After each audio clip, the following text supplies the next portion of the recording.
And we built the system based on my design. And then there turned out to be this really big problem and issue. And it wasn't until I looked into it, I'm like, how could this happen? And I realized that was the thing that Kendrick was talking about. Kendrick was his name. And I realized he saw this. Let me ask a question from Kendrick's perspective. If you're a Yeah. Kendrick out there, what could he have done better, if anything, in that circumstance, right? Because you don't want to outshine your boss or be disrespectful or push back too hard. What is there something he could have done to get through?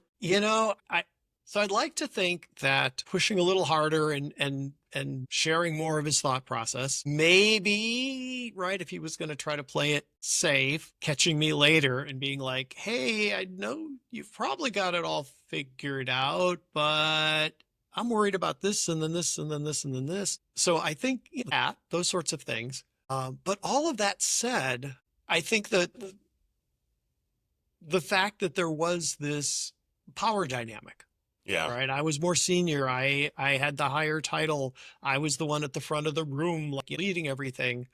Um, Made it much more likely that we were each going to behave the way that we did.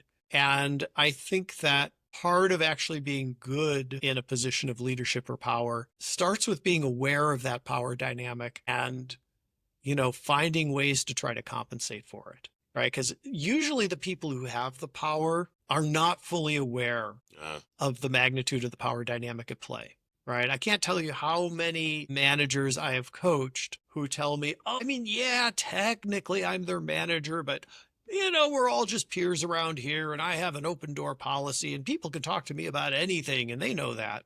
yeah. And you know, I'm there doing some coaching with the team and people are telling me things that they're definitely not telling that manager. And so then part of my job as a coach is to say, well, actually, that's not how it is, right? People actually do watch what they say around you. And that's hard for people to hear and hard for folks to adjust to, but I think it's really important. I see that a lot as I'm coaching managers as well. The key part there, the takeaway is awareness, doing a regular inspection of how you're showing up, how people respond around you, how you're leading the team in a real way, asking for feedback on how it is in an open way that people feel comfortable doing that.